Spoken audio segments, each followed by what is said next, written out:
No helicopters have been procured for me to go to golf course. Thank you. I've never said he wasn't a great politician. I'm just saying he's a officer. It was supposed to be an interview. How'd you play out there today? Well, I found the conditions challenging, mostly because there's no grass on the golf course, but there never has been. I'm thinking about the swag bag, and I have high hopes for the swag bag. When you got 3 crevices on the green, your course is trashy.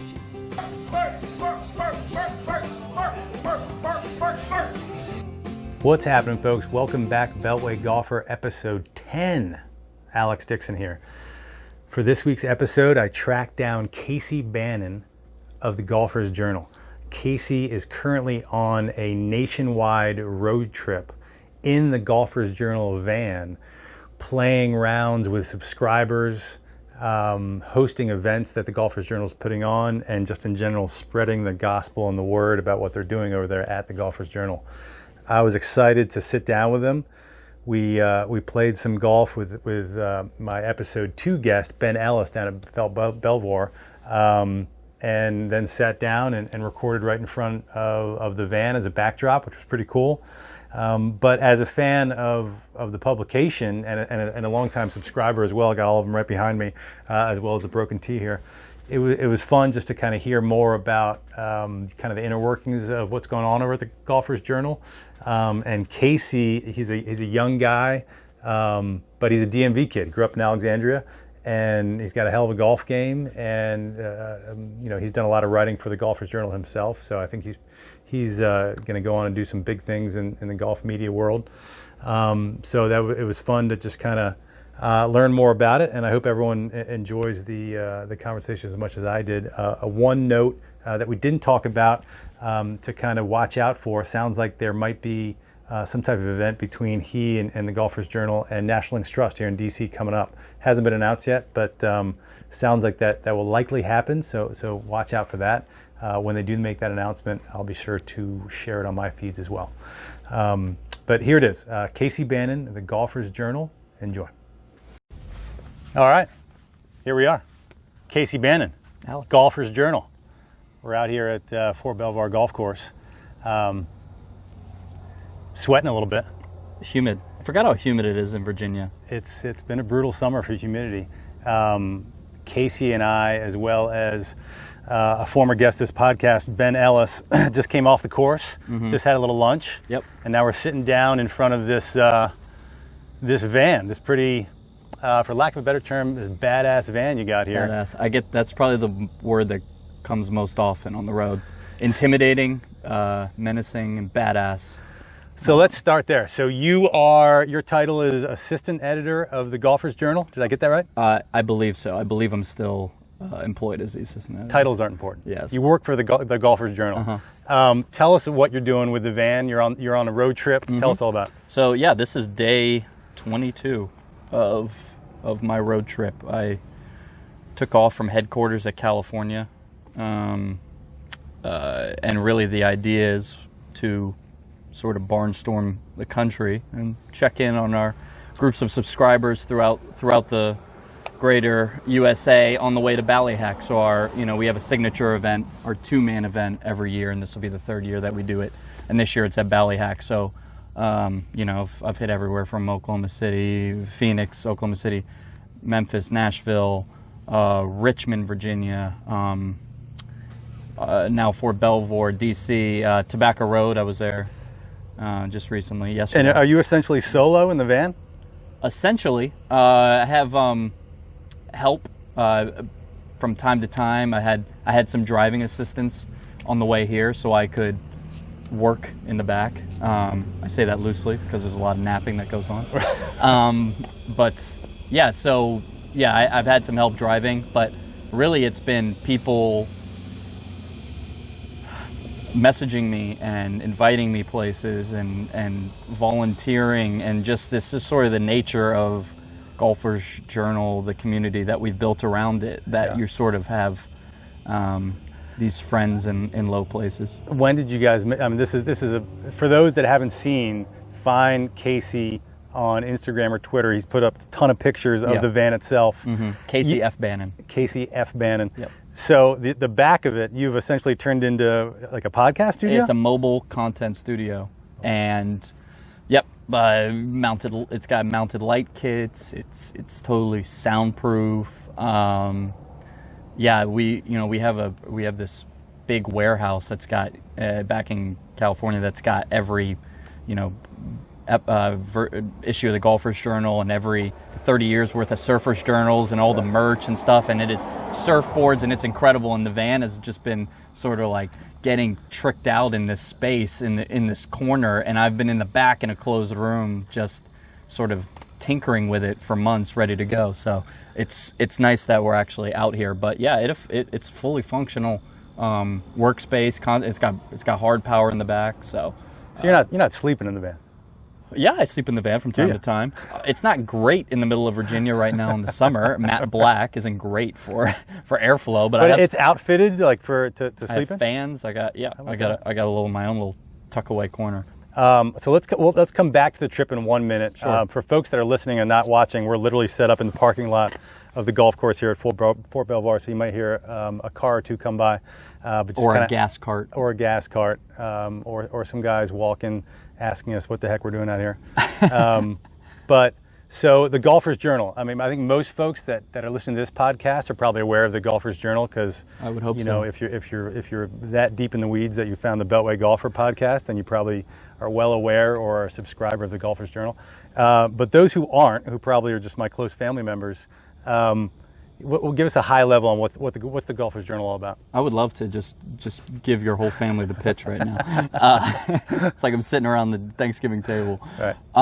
The Golfer's Journal is first and foremost is independent golf quarterly print publication in the purest sense, right? So I don't know if I can use that print line anymore because we do have Golfer's Journal Digital that released a month ago. So you can find every story that the Golfer's Journal has done on our website, but in its original form, it is a beautifully constructed print publication. You get about 136 pages quarterly, and there's a real focus and interest on golf stories with substance. I'm not going to fix your game in this book. Nobody is. No one's going to tell you what driver to play. No one's going to tell you what wedges to play. No one's going to tell you where Fort Belvoir ranks on the military golf course. I haven't seen list. any best of lists yet in the Golfer's Journal. Or I have one. I have one personally, but no, it's not for the Golfer's Journal. Right. No, so the types of stories that we do are the types of stories you can find out here at Fort Belvoir. Types of stories like even that you have unearthed around the DC metro area. We're just taking that model and expanding it international because there's so many stories that you can sit around a campfire and tell, or So you just copied the Beltway Golfer model and that's took it? Exactly what I'm saying. I have to check because I think you were just slightly after us. But if only that were true. Right, but no, they are. These are golf stories that you can pick up now. You can pick up in 2025. You can go back and read Golfer's Journal Volume 1 today, and you'll realize that these stories are timeless, and they're stories that other people do not have the luxury to tell. We do. Yeah, so. It really is a pretty awesome publication. I subscribed before the first one ever came out, when I just kind of saw what was happening on social media and kind of watching the buzz around it build. And you alluded to it earlier, that it's published by the same publisher as the Surfer's Journal, which I'm not a big surfer, but I've certainly thumbed through the Surfer's Journal. Yeah, it's beautiful. When I'm at a newsstand or bookstand over the years. It's beautiful. And so that's a well-known. Yeah, 30 years next year. Wow. Which is just incredible if you think about sort of what happened to the publishing, the print industry, sort of in the middle of it, or what is still happening, right? But no, the office in San Clemente, California, our headquarters is a riot, right? Because you have golf types like myself infiltrating this surf culture, and so you have a putting green amidst all these surfers wandering around. And is it a shared office, the Surfer's Journal and Golfer's? Yeah, we have a little bit of both. We have I don't. It's. Do the guys from Surfers Journal come out on the golf course, and the guy from absolutely TGJ go out to the well, I haven't been on those. tent? The reason why I haven't been on the waves, I live a pitching wedge from one of the best waves in California, and I am horrified to go out there. Not only because I'm terrible on a surfboard, but it's because that surfers don't come out and jump a hole ahead of golf lifers. I'm not going to go and jump and take somebody's wave. I mean, there's 40 to 50 guys every morning when I wake up already in the water and looking to get one wave, before 9 a.m., before 7 a.m. or something. And so, and they're not afraid to get territorial out there, right? No. Yeah. No.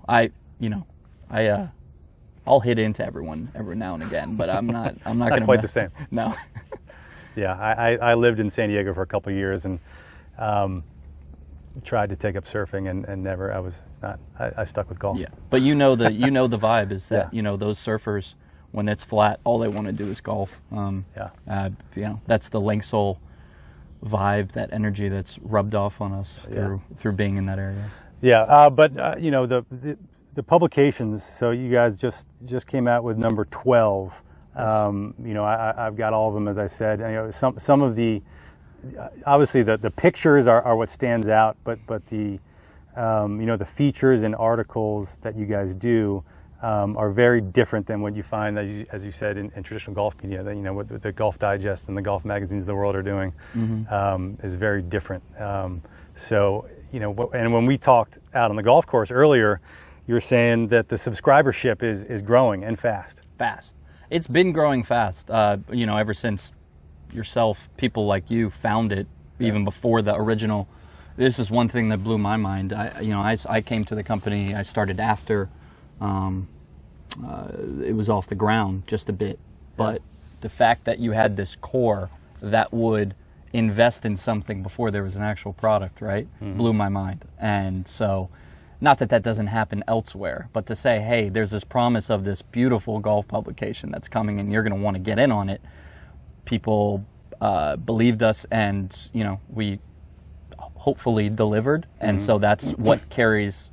That our word is like to think is pretty strong, and so when we talk about our membership growing, it's coming from all angles. Some people find the book first. Some people find the podcast with Tom Coyne first. Some people come to one of our events like this week. They see us at the Cradle. They say, "What's this?" Tell them what's this is, and the next day they're joining us for Tobacco Road, having the time of our life, and then the next morning they're playing at Pinehurst number 8 with us, because that's just what we do. Before we leave town, it's it's all golf all the time. And so that's what this trip a lot of it is about. Is a lot of it's connecting with your subscribership, but also building awareness. I mean, as we were setting up these cameras, a guy walked by with a pull cart saying, "What the heck are you guys doing?" and hadn't heard of the Golfer's Journal, and now he's going to go look it up. Yeah. Well, it's not the most discreet vehicle. Definitely, if we wanted to fly under the radar, we would have gone with something a little more modest, but it's great. Like I said to you, being quarterly and working remotely or just in I think anybody that produces content, maybe yourself included, can identify. It's kind of scary once you send it out into the universe, and you don't hear as much or anything or whatever it may be, or you hear a lot or whatever. Everyone reacts differently to. You obviously can see engagement and numbers and whatnot, but sitting down and touching getting your feet on the ground and going to these places, people will tell you what they think, and that's where you're going to find. That's where you're going to improve. Absolutely. But is it safe to say that the folks, the powers that be at the Golfer's Journal, the folks that have built this, this has been a success? I would say, at least so far. Yeah, absolutely. We have really, really, really big goals. So it's hard to define what's success for us, because honestly, our biggest weakness is stopping and probably smelling the roses a little bit. We put one book to bed on Friday, and on Monday we've already begun work on the next one, or we're going from event to event, or we're working on the next piece of content, or some sort of surprise for members, or gifts, or something that we can do. And so there isn't, and we are a small staff, so there isn't really a lot of time to be like, hey, high five, guys, this is a success. Maybe Muni Golf, mandatory Golf Fridays or something, but that's, we're pretty much all focused on where we want to be. And so you had also, I mentioned the photography and just kind of the look and feel and vibe of the Golfer's Journal is really cool. But the writing's great. I mean, you mentioned Tom Coyne. Yeah. Who He's okay. If you're into golf, you know Tom Coyne. He's the main host of the podcast. Yes. I've heard you on there several times as well. But he writes. He's one of the lead writers, right? He is the senior writer for the Golfer's Journal. Most of our stuff is obviously freelance and pitched, and readers. Anybody can pitch a story. I'll tell you right now. It's KCCASEY at golfersjournal.com. Pitch me a story. I read through everything. You DM me, whatever. Yeah. But yeah, anytime Tom Coyne wants to write, he writes. But yes, he is our Golfer's Journal podcast host. He obviously, just finishes a course called America Tour, and the book will be coming out next summer. Golfer's Journal subscribers will get an early look at the book. We kind of switch places now on the road, which is nice. He's now back with his family and girls and his writing and preparing. He has probably the best, his most important story, I'll say, that he's ever written or will ever write is in a future Golfer's Journal issue coming up, and he will tell you that he'll never write anything better. So quite a teaser. It is quite a teaser. I have goose pimples thinking about it right now. But Tom's a special guy, and really he fits, the Golfer's Journal so well, right? Because he is so focused on the roots of the game and connecting with people and finding, when everyone's looking down the center of the fairway, he's kind of looking left and right. Sure. And that's what we're all about. He's got to be a little envious of you right now. I mean, obviously Tom Coyne is almost, his writing is obviously fantastic, but he's almost just as well known for some of his subject matter and, these insane trips, a course called Ireland and a course called Scotland and upcoming a course called Ireland or America, where he just, the famous one being a course called Ireland, where he walked the circumference of the entire country, playing all these golf courses. It's, to the average person, it's just like, oh my God, how did he pull this off? Yeah, a lot of people see him and say, what a kook, which you have to be. And the second question usually is, what does his wife think about that? Right. Tom's probably main question is, what does my wife think about that too? But no, he is absolutely jealous. I mean, we're constantly knocking around story ideas for the podcast and whatnot, and so I don't know, just being on the road, it's just different. You can sit in front of a computer and Google away to the ends of the earth, but the best stories you find are always going to be that little thing you picked up as someone was cleaning the cart, or overheard something in the pro shop or at the grill or on the putting green or just whatever it may be. There's no substitute for being on the ground. And that's interesting, and it's fantastic that you're so so encouraging about reader submitted stories, and that you do publish them. Last year, a lot of listeners will know there was a Golfer's Journal event at Laurel Hill that was hosted by Joshua Stevie. Stevie. Sorry about that, Joshua. He misspelled it. It's his fault.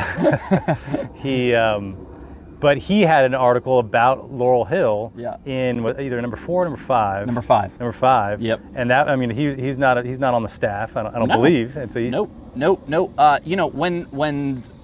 When Brendan Thomas and Travis Hill, our publisher and editor, started this, there was a need for those type of people to pitch stories, right? Because you can't they couldn't write the whole book by themselves, and with something so new, the getting to the type of, or getting anyone to write is going to be a process. You have to build up your sort of stable of writers and stories. And so one of the things they leaned on, and we still lean on today, is our readers, because a lot of the times, it's hard to put in a box what a Golfer's Journal story is. First of all, there are no specific boundaries to it, right? We just kind of know. It's like, there's not a lot of lists, Sure. not a lot of rankings, not a lot of, straight course reviews. And so readers really have the best sense of what a Golfer's Journal story is. So a lot of the times they'll be at a course and say, that's something the Golfer's Journal for sure. needs to do. And they bring it, some people have never written anything in their life and will work with them. Some people just want the story published. Josh did that one on Laurel Hill and just happened to be a very quality writer. Obviously, the writing quality is extremely important in the book. Sure. So you're not going to, there's nothing that's going to slip through the cracks there. But, if you have a story to tell, this is really the space for people to do it. Yeah, interesting. So, I mean, a couple stories that pop out of me that I've really enjoyed. One, there was one recently, and it's slipping my mind who wrote it, but it was about golf courses built along the United States and Canada border. Yeah, Bill Bardwell. During Prohibition, and where the clubhouses oftentimes were just on the Canadian side, and the majority of the course was on the United States side, because they were just bringing booze in. Yeah, Proof in the Spirits, it's called. And Aristo Valley, 1929, just New Englanders sort of got fed up, and literally, the sign's not there anymore, but there used to be a sign where you would park on the American side and the clubhouse would be on the Canadian side of the border. So you would drink, but you couldn't.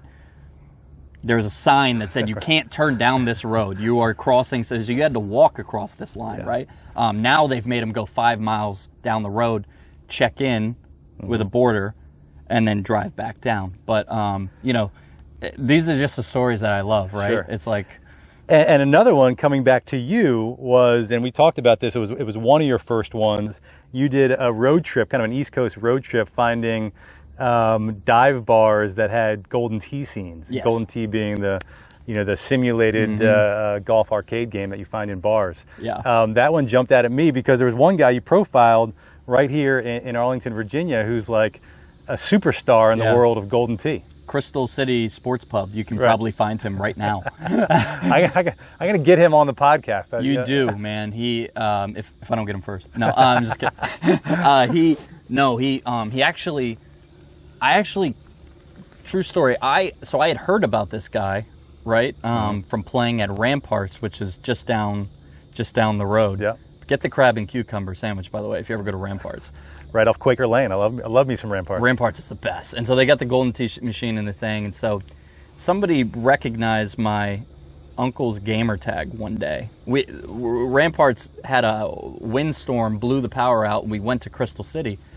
And there's two machines there. Somebody on the other machine recognized my uncle's gamer tag golden tee name. And so I said, the light went off in my head. I'm like, okay, there's something here. If these guys if they know, if they're playing enough to where you can recognize some guy, and he didn't know that he was down the road. He just sees him on daily leaderboards.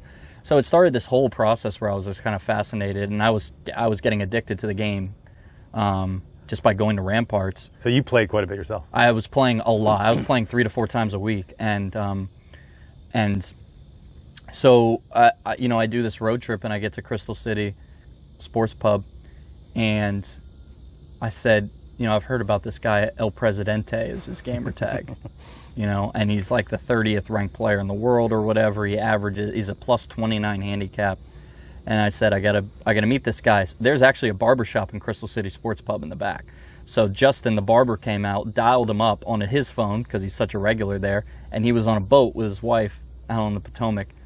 He's like, say less, I'm coming right there. Docked it, came in, shot 29 under in 7 minutes flat, and the rest is history. Showed me a bunch of stuff, and then coincidentally, he just came back from the Golden Tee World Championship. That was on ESPN Ocho, if you saw it. Over quarantine, they had to replay. So he was in it, and a month later, I finished that. I think I'm just about done finishing that story, and I'm out at Winter Park 9, and a guy comes up to me in the tee box. Was like, I heard you like Golden Tee. I heard you just did a Golden Tee road trip. He was at the Golden Tee World Championships, top 30 player. So we went a mile down the road and played till about 1 a.m. And those, there you go. That's a Golfer's Journal story right there. That's how that happened. Absolutely.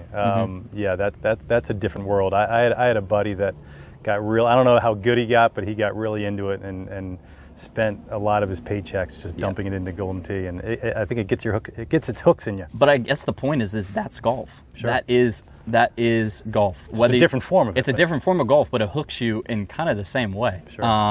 And Jim Zielinski, who's designed every course on that Golden Tee machine for 30 years, it was their 30-year anniversary last year.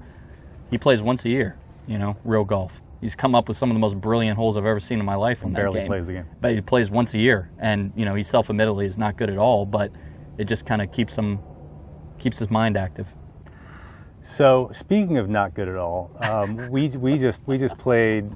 We didn't get a chance to finish just due to time, but we played about 15 holes out here at Fort Belvoir.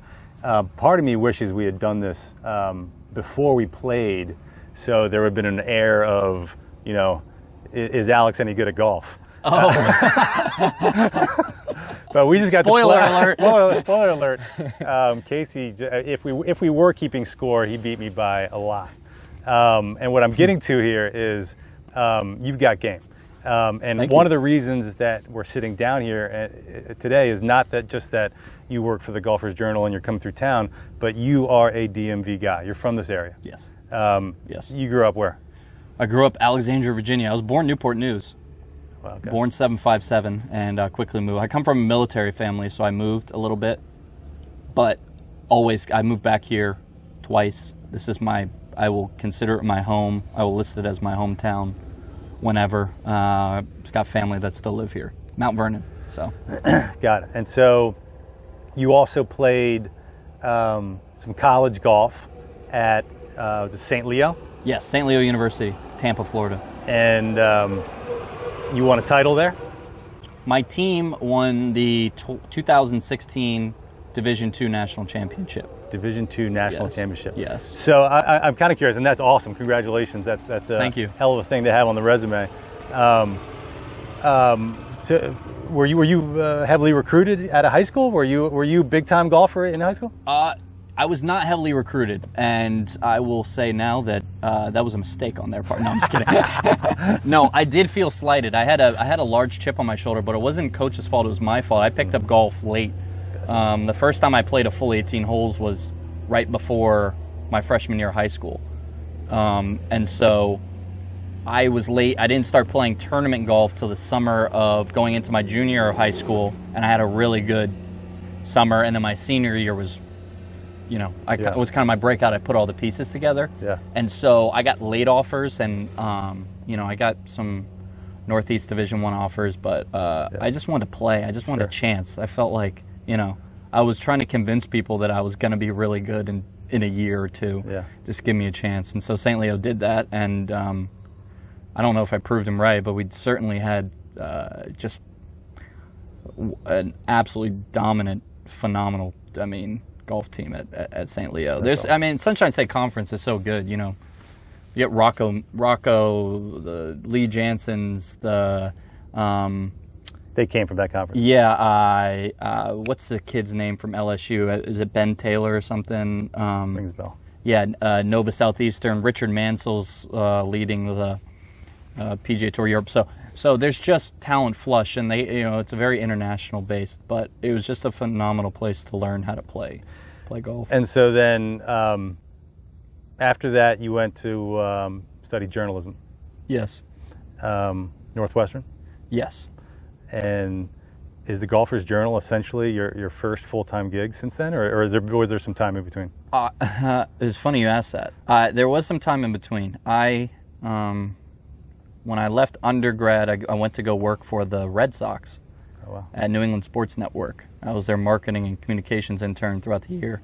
I weaseled my way into giving their guest tours because everyone had families and were kind of tours of Fenway Park. Mm-hmm. Everyone there had families, and so they were kind of like complaining about taking people on these tours of the guts of Fenway Park. And I was like, am I missing something? Do you need someone to do that for you? Because I will learn. Sure. Sounds like fun. So I ended up doing that for a while. And I just, the cubicle life wasn't for me. I really wanted to get into the journalism game, and there were no opportunities to do that. And so I left and worked I renovated foreclosed houses for my uncle in Rhode Island for maybe 5 or 6 months.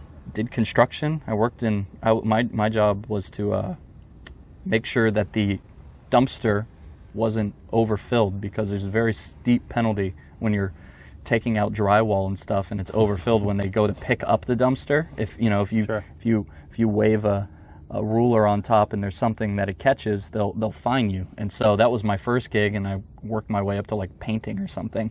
And after a few months of that, I had a better appreciation for the job I previously had. So I went back to school. Yeah. So in kind of prepping for this sit down, I typed Casey Bannon into the Googles, which is horrifying. When you told me that. And one of the things that came back was, it must have, I don't know if it was a project while you were at Northwestern or what, but you went down to NBA AllStar Weekend and were interviewing both players but also fans outside of the arena, quizzing them on hip hop lyrics and all sorts of stuff. It's pretty entertaining. I'm sure it's probably easy to find on YouTube. Mm-hmm. What led you to that? You're a big hoops guy, right? I'm a big hoops guy. I played all throughout high school at Mount Vernon, and that was really my first, kind of the reason why I got into golf late, is because I always thought it was going to grow. Mm-hmm. And I was always convinced that I was just going to grow and have the ability to play college basketball. But yeah, we went down there. Went down there with J.A. Adonde from ESPN. Sure. Was lucky enough to be my advisor at Northwestern. Took me down there to show me the ropes of AllStar Weekend, and I'm somewhat of a hip hop addict. I would say golf and that are the two things I consume. I've noticed that from your Twitter feed. Yeah, yeah. Which I told you I've toned it down a little bit, because sometimes I feel like I'm talking to a wall.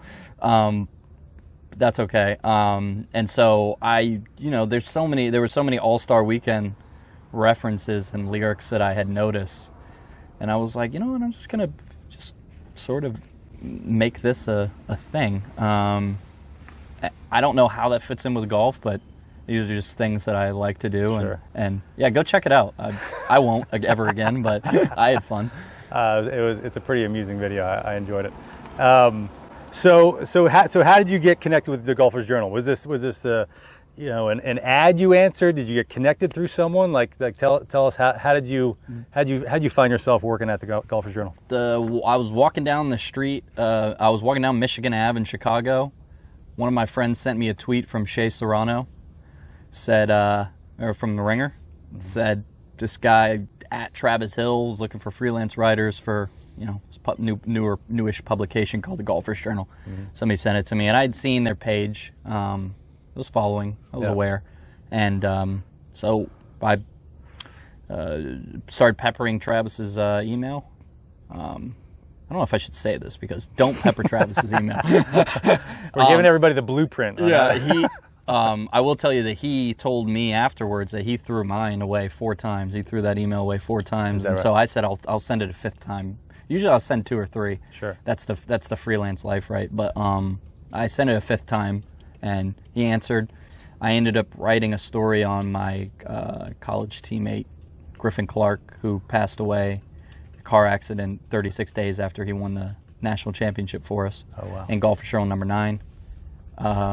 And a few months, I just had a story to write, just like any other reader of the Golfer's Journal. That was it. I didn't ask for any work or whatever, and it happened organically that they were in the next stage and needed help, and that was a little over a year ago. So it just all progressed from pitching a story, wanted to tell a story. Wow. Well, certainly sorry to hear about your teammate and friend. Thanks.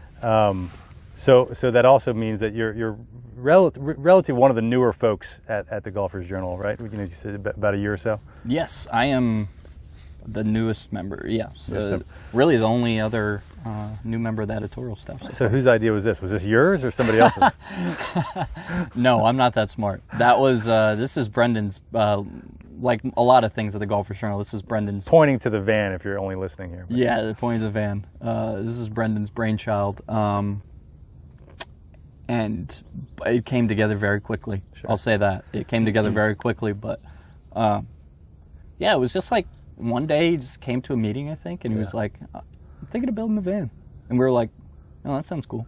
And next time we talked, it was, I'm building a van. And I was like, that's cool. And then he said, I need you to drive the van. I was like, yes. I actually haven't taken a look inside. Before we get out of here, I'm going to take a look. But I got some good pictures of the van entering the Tully Gate here at Fort Belvoir this morning when we arrived. Nervous moments. Nervous moments. I wasn't sure if they're going to be cool with me taking pictures. I was kind of sneaking some pictures trying to get the Tully Gate sign and the Golfer's Journal van, but I think it came out. But bringing this back to the trip, so you just did a Golfer's Journal event at Tobacco Road this past weekend, which sounds like it was a huge success. Some great pictures on your feed and the Golfer's Journal's feed on social media. And then tell us about what you got coming up. There's a few more events, right? Yes. This Sunday I will be at. Or this will. I don't know. This is either going to be this upcoming Sunday or this have been last Sunday. Perfect. I'll just go large.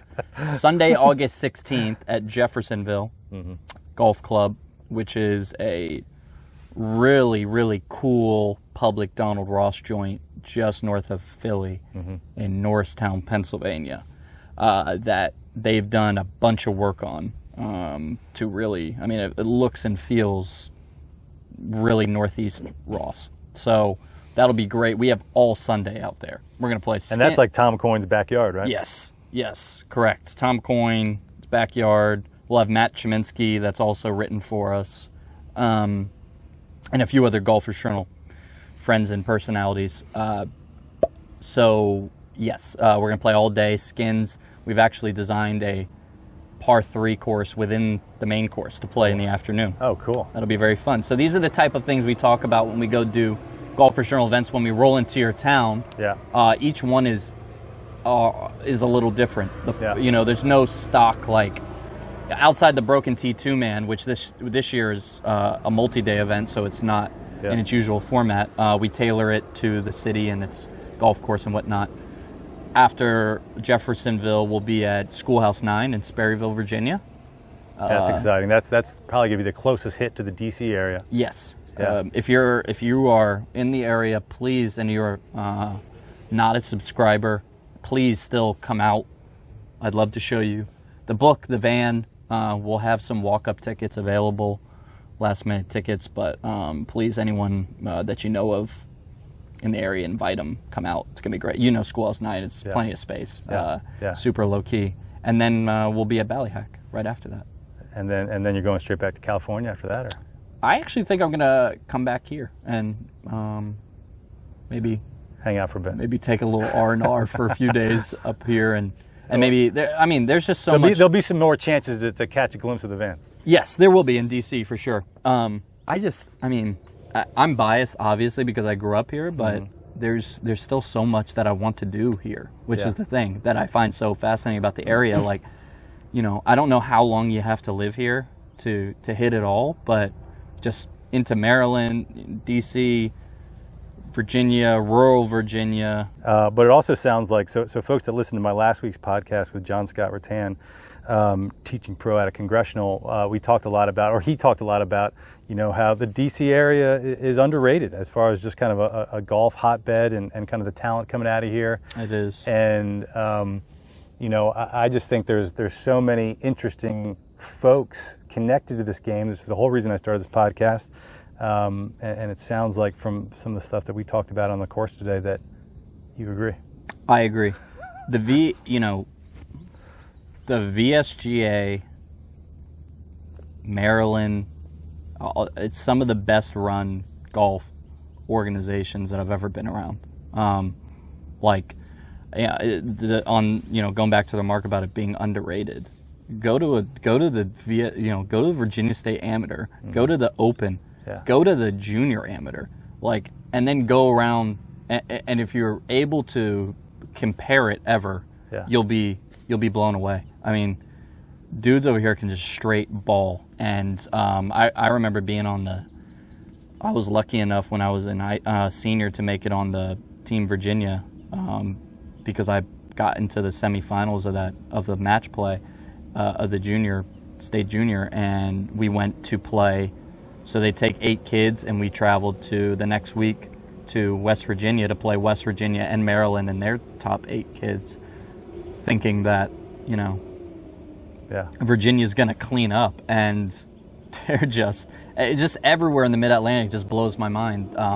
The quality of players, and the thing that I love about it is they're just all different, right? Sure. The Southern Virginia guys are home taught. They've got homemade swings. You go up to Langston, you got homemade swings. You go to Maryland, and you got blue crab, Old Bay swings. I mean, it's just so much fun. I'm going to call my swing from now on. It's an Old Bay swing. It's a blue crab swing. Right. Well, cool. Well, last kind of topic before we get you out of here. I'm just kind of curious, a little bit about kind of the future of not just the Golfer's Journal, but just kind of your take as a younger guy who's just getting a name for himself in golf media. The media landscape is obviously changing rapidly. The golf media landscape's changing rapidly. What's your take on, where's this all going? Wow. It's kind of a large question, but. Well, yeah. It's also one that could very much get me fired. No. Where's it going? I mean, is the Golfer's Journal, is that the future? I mean, are the golf digests and golf magazines of the world going to have to really adjust, change quite a bit to keep up? I mean, is that? That's a very good question. It's also a question, if I knew the answer, I definitely wouldn't tell them.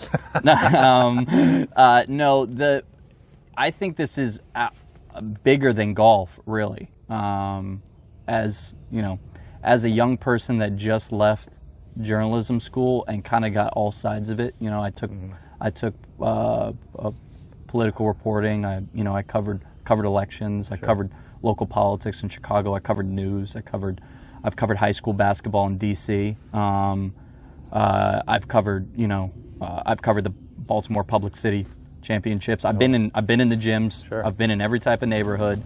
I've covered different types of stuff, and so this is bigger than golf. The changes in media, and I think one of the things that people are realizing is that the news or the information that they're consuming is getting in a lot of people's hands before it gets to them. Oh yeah. It's going through a lot of filters. Sure. It's playing telephone. Yep. Yeah. So I think a lot of people are realizing that the independent, if you can have some sort of an independent subscriber-based model where you can limit the amount of advertisements, which has been huge on the Golfer's Journal, so you're not thumbing through ads, and you can really cut yourself free from a lot of the handcuffs that come with producing content and reporting and doing the stories that need to be done.